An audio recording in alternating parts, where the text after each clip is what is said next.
మొదలైంది. గెలుపు కోసం అన్ని రాజకీయ పార్టీలు వ్యూహాలు రచిస్తున్నాయి. ఓట్ల కోసం జనాన్ని ప్రసన్నం చేసుకునే పనిలో పడ్డాయి.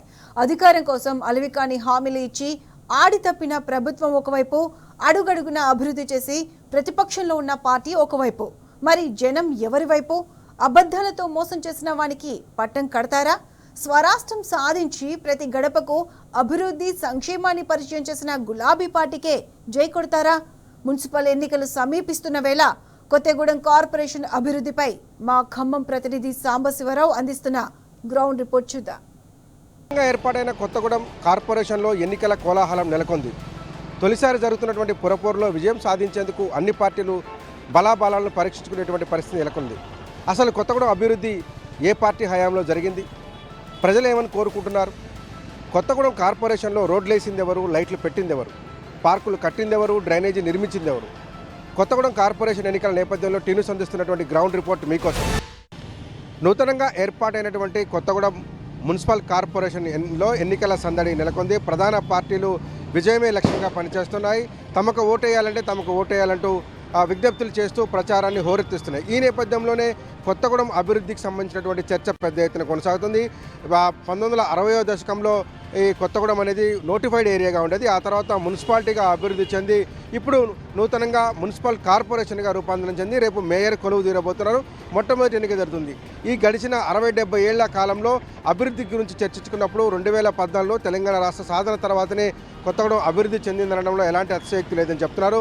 కొత్తగూడెంలో ప్రధానంగా 450 కోట్ల రూపాయలతో గడిచిన 10 ఏళ్లలో 2014 తెలంగాణ రాష్ట్రం సాధించిన దగ్గర నుంచి 2023లో దాదాపు 9.5-10 ఏళ్ల కాలంలో బీఆర్ఎస్ ప్రభుత్వం చేపట్టినటువంటి రోడ్లు, నగరంలో ఉన్నటువంటి అంతర్గత రహదారుల విస్తరణ, సెంట్రల్ లైటింగు, డివైడర్ల ఏర్పాటుతో పాటు నగరం అంతా దేదీప్యమానంగా వెలిగిపోయేలాగా ఏర్పాటు చేసినటువంటి లైటింగ్ మీద ప్రజలు పెద్ద ఎత్తున సంతోషం వ్యక్తం చేశారు. ఆ తర్వాత ప్రధానంగా కొత్తగూడెం పట్టణంలో ఉన్నటువంటి పోస్ట్ ఆఫీస్ సెంటర్ కావచ్చు, అట్లాగే సూపర్ బజార్ సెంటర్ కావచ్చు, అట్లాగే కొత్తగూడెం పోయేటువంటి అన్ని రహదారులు కావచ్చు, ఇటు సుజాత్ నగర్ నుంచి రామవరం వెళ్ళేటువంటి రహదారు కావచ్చు, సింగరేణి హెడ్ ఆఫీస్ ప్రాంతం కావచ్చు, అన్ని ప్రాంతాలలో కూడా అభివృద్ధిని వికేంద్రీకరించి విస్తరించి సువిశాలమైన రోడ్ల నిర్మాణంతో పాటు డ్రైన్లు, అట్లాగే ప్రజలకు అవసరమైనటువంటి అన్ని మౌలిక వసతులు కల్పించారని, ఉత్తమమైనటువంటి మున్సిపాలిటీగా నాడు కొత్తగూడెం వెలుగొందిందంటే అది బీఆర్ఎస్ ప్రభుత్వ హయాంలోనే జరిగిందని చెప్తున్నారు. అట్లాగే సెంట్రల్ లైటింగ్తో పాటు లైటింగ్ డివైడర్ల ఏర్పాటు, డివైడర్ల మధ్యన ఏర్పాటు చేసినటువంటి మొక్కలు కూడా ఏపుగా పెరిగి ఇవాళ కొత్తగూడానికి నూతన శోభ తీసుకొచ్చారు. సో బీఆర్ఎస్ పార్టీ ఇదే ప్రధాన ఎజెండాగా ముందుకెళ్తుంది. గడిచిన 10 ఏళ్లలో చేసినటువంటి అభివృద్ధిని ప్రచారం చేస్తుంది. దాంతోపాటు 2 ఏళ్ల కాలంగా కాంగ్రెస్ అధికారంలోకి వచ్చిన తర్వాత చేపట్టినటువంటి పనులు ఏంటనేటువంటి విషయాన్ని కూడా ప్రస్తావిస్తుంది. ఎలాంటి అభివృద్ధి లేదు, అట్లాగే కొత్తగా చేపట్టినటువంటి అభివృద్ధి కార్యక్రమాలు కూడా లేకపోవడంతో కొత్తగూడెం ప్రజానికమంతా గత బీఆర్ఎస్ ప్రభుత్వంలో చేపట్టినటువంటి అభివృద్ధిని చూసి ఓటేయాలని కోరుతా ఉన్నారు.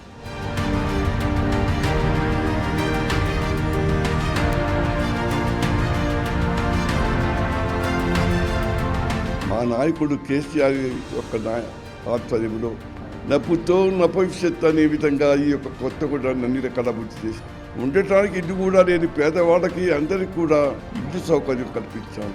రోడ్ల నిర్మాణం చేశాను.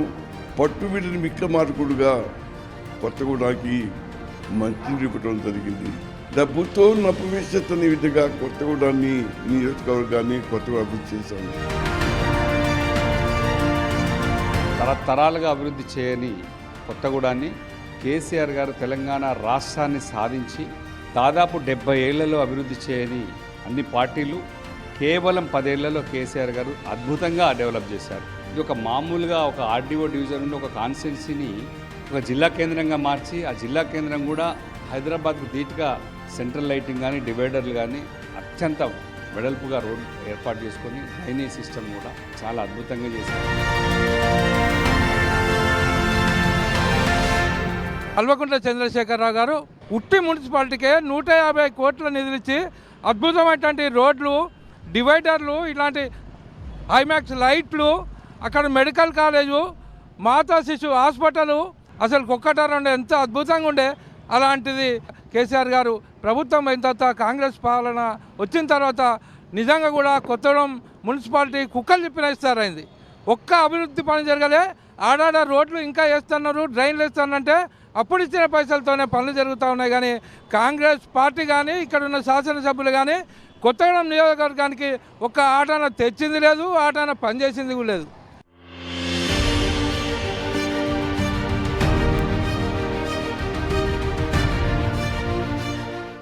కొత్తగూడెం అభివృద్ధికి కీలకమైన అడుగు జిల్లా కేంద్రం ఏర్పాటుతోనే మొదలైంది. దశాబ్దాల కాలంగా కొత్తగూడెం జిల్లా ఏర్పాటు కావాలన్న డిమాండ్ను తెలంగాణ రాష్ట్ర సాధన తర్వాత నాటి ముఖ్యమంత్రి కేసీఆర్ జిల్లాల పునర్విభజన చేపట్టి కొత్తగూడెం జిల్లాగా ఏర్పాటు చేసి కొత్తగూడెం కేంద్రాన్ని జిల్లా కేంద్రంగా ప్రకటించడంతో అభివృద్ధి పరుగులు పెట్టింది. ఒక కొత్తగా కలెక్టరేట్ భవనము, అట్లాగే ఎస్పీ బంగ్లాతో పాటు నూతనంగా మెడికల్ కళాశాలను ఏర్పాటు చేశారు. దాంతోపాటు నర్సింగ్ కళాశాలను మంజూరు చేయడంతో పాటు ఈ ప్రాంత ప్రజానికి 550 పడకల ఆసుపత్రిని అభివృద్ధిలోకి తీసుకురావడంతో ఈ ప్రాంత ప్రజానికంకి అభివృద్ధి ఏంటో పరిచయమైంది. కార్పొరేట్ సొగసులు అద్దినటువంటి దశగా ఈ 9.5 ఏళ్ల పాలనను చెప్పుకోవచ్చు. 450 కోట్ల రూపాయలు మున్సిపాలిటీకి నిధులు కేటాయిస్తే మున్సిపల్ శాఖ ద్వారా కావచ్చు, వివిధ శాఖలు పట్టణాభివృద్ధి ఇతర శాఖల ద్వారా రోడ్లు, భవనాలు కావచ్చు, ఇతర బిల్డింగ్ల ద్వారా దాదాపు 2,000 కోట్ల రూపాయలను కొత్తగూడెం జిల్లా కేంద్రానికి మంజూరు చేసి అభివృద్ధి సంక్షేమ పథకాలను చేపట్టినటువంటి ఘనత బీఆర్ఎస్ ప్రభుత్వానికి దక్కుతుంది. అట్లాగే పాల్వంచ, కొత్తగూడెం నగరాల మధ్యలో కొత్తగూడెం జిల్లా కలెక్టరేట్ కార్యాలయం ఏర్పాటు చేయడంతో పాటు ఇక్కడ మెడికల్ కళాశాల, నర్సింగ్ కళాశాలను నిర్మించడంతో ఈ ప్రాంతంలో ఉన్నటువంటి అడవి మొత్తం కూడా అభివృద్ధి బాటలు పడ్డాయి. దీంతో జంట నగరాలు ఏకమైపోయి ఇవాళ కొత్తగూడెం కార్పొరేషన్గా రూపాంతరం చెందడానికి తొలి అడుగు జిల్లా కేంద్రం ఏర్పాటుతోనే అభివృద్ధి చేపట్టి కొత్తగూడెం పట్టణాన్ని ఇవాళ కార్పొరేషన్గా అభివృద్ధి చేసినటువంటి ఘనత కూడా బీఆర్ఎస్ ప్రభుత్వానికి దక్కుతుంది.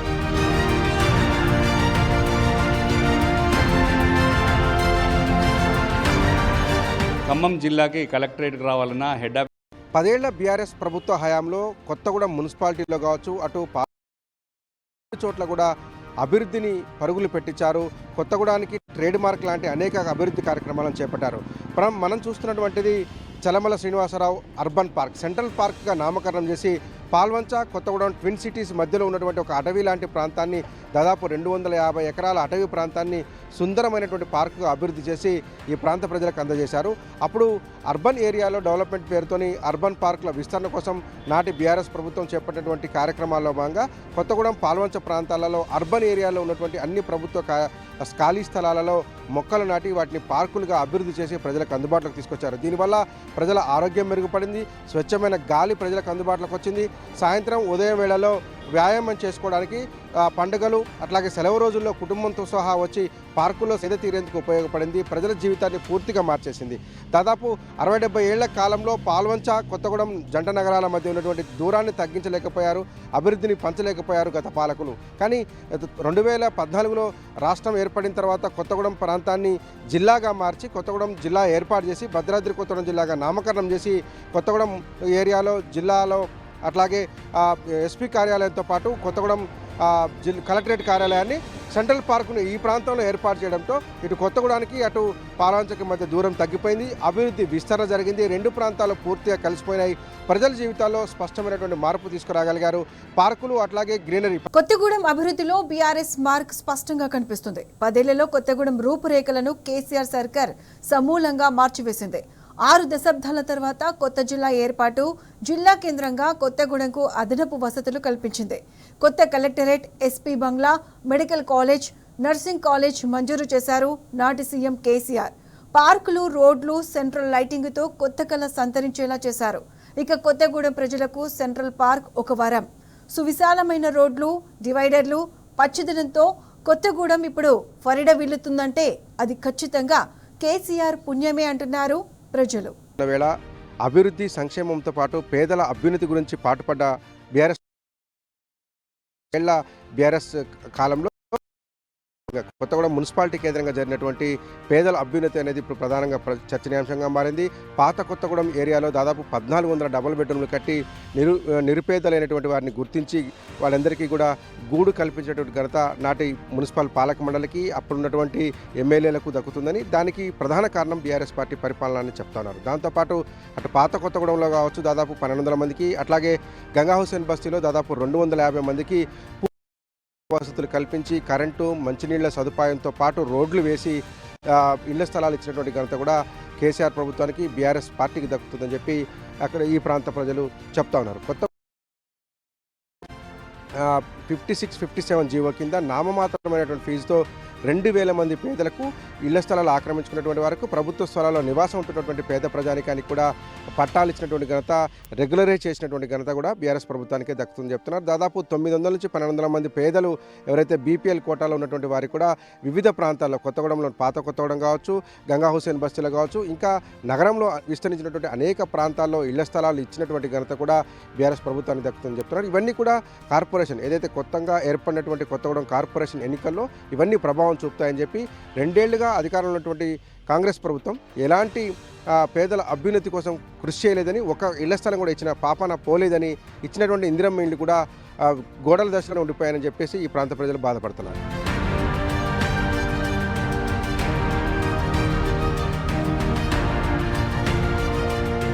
నేను పనిచేసినటువంటి 5 సంవత్సరాల కాలంలో కూడా 58-59 జీవో ప్రకారం అందరికీ కూడా క్రమబద్ధీకరణ పట్టాలు కూడా రావడం జరిగింది.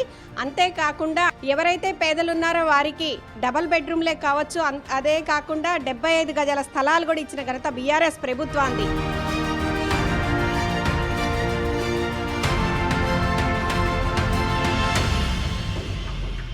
వాళ్ళు ఇంకా మంత్రులు, బొగ్గు స్కామ్లు, పంపకాలు, తేడాలు వాట్లల్లో మాత్రమే కూరుకుపోయి ఇట్లాంటి వాటి మీద కాన్సన్ట్రేషన్ తప్ప ప్రజలకు కావాల్సిన వాటి మీద లేకుండా మళ్ళీ ఎలక్షన్లకు వచ్చి మేము బాగా అభివృద్ధి చేస్తున్నాం, ఈ 2 ఏళ్లలో అనేక అభివృద్ధి కార్యక్రమాలు చేపట్టామని చెప్పారు. ఈ 2 ఏళ్లలో మీరు ఏమి అభివృద్ధి చేశారు, ఎందుకు ఓట్లు అడుగుతున్నారో చెప్పాలి.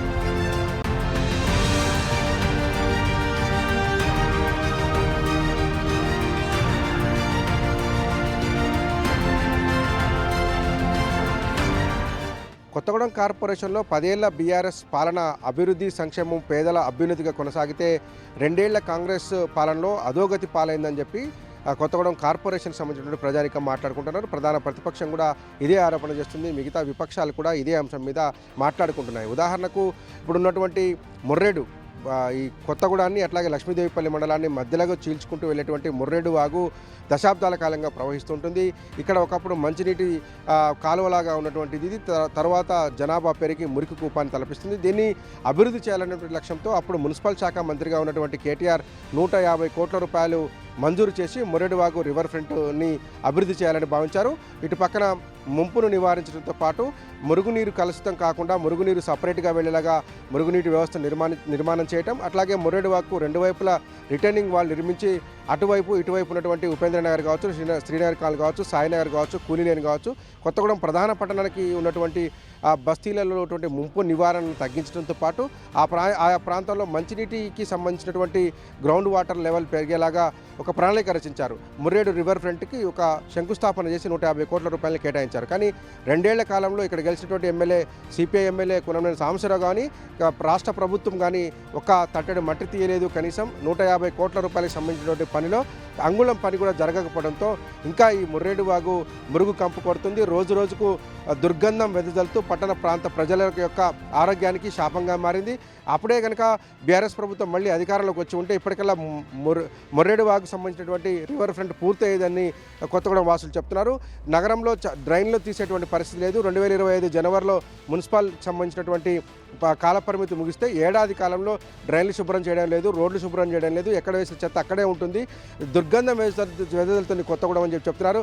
2024, 23, 22 సంవత్సర కాలంలో అవార్డులు అందుకున్నటువంటి కొత్తగూడెం ఇవాళ కార్పొరేషన్గా మారిన తర్వాత కేసీఆర్ గారు కొత్తగూడానికి 150 కోట్ల నిధులు తీసుకొచ్చి కొత్తగూడెం అభివృద్ధి కార్యక్రమాల్లో గొప్ప గొప్ప కార్యక్రమాలు చేసి ప్రజలకి అన్ని విధాలుగా అందుబాటులో అన్ని విధాలుగా చేశారు. గత 2 సంవత్సరాలుగా కాంగ్రెస్ పార్టీ వచ్చింది. ఏ పథకము కానీ ఏ విషయంలో కానీ ఏది నెరవేర్చలేకపోతుంది.